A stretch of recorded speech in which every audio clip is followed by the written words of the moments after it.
Alo. Yes, alo. Ni pasiteri wacu? Niwe mukirisi niwe.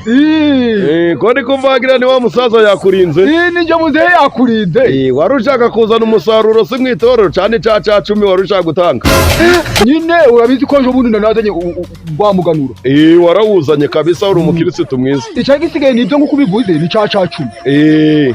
Ko noneho uyu munsi nagaze ndi kuguhamagara rwose. Byagenze ute muze? Nyine.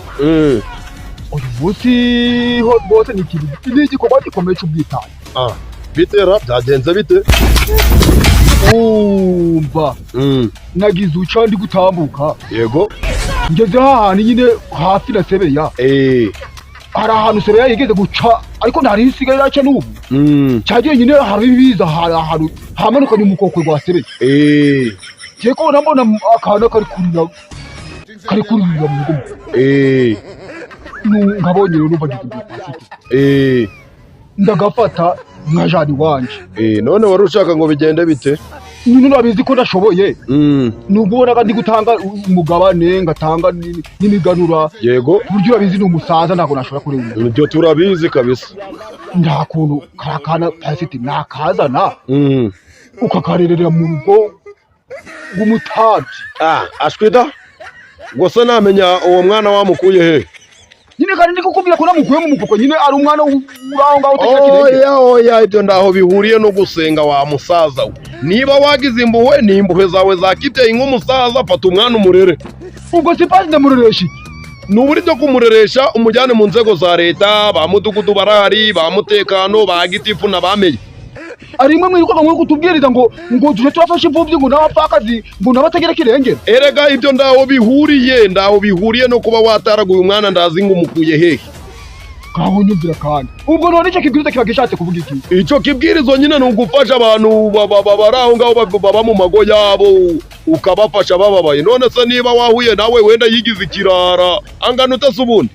Nakana kafite imyaka 5. Oya wango mujyane mu nzego za leta nago twewe ibyo abapasiteri ndaga ibyo tubikora.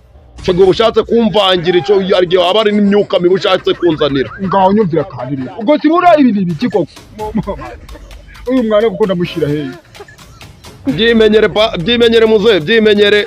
Gerageza twewe abapasiteri nago dukunda gukora ibyo bintu ubushatse kumvangira kandi watuma bangura mu gishumba.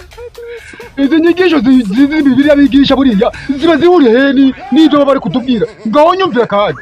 Muze bimenye nushake n'itorero rivemo ariko ndungurura ibyangura mu bupasiteri. Ubwo byo gufasha ndi gufasha ibiki ko twafashije ko natwe tugezaho kuvuga ijambo gusa abantu bagahinduka byo gufasha uri kubihuriza he n'umwana no gusenga. Tuboneke kumbwira ibiki ndajya gikuti. Ubu kuko bura mu ndebere koko. Bigo batubwira ngo dufashe. Ubu siningi ugiye gufasha cyangwa nje nanjye ni gufasha. Ukomeze ukunguka. Nari niyambaje pasiteri. Ni wowe rego kutubwira ngo hana ngo yafashe umwana ngamujana mu nzu y'Imana gusa mwere. Ejo bundi yarakutubwira ngo muzane imigabane. Tuzane n'amaturo n'ibyo twarizanye. Abuze icyo koresha umwana umwe ngamushire mu rugo. Nane ngamujane mu bayobozi. Nta nuko nzarusubira. Ibi nabyo birarande. Ubu siba bari kutugisha. Niba adashoboye gufasha akana gato k'imyaka 5 ngiye ko nagize imbuwe n'umusaza kandi umuke hari ko imyigishirize y'iki gihe I don't know zaba ndare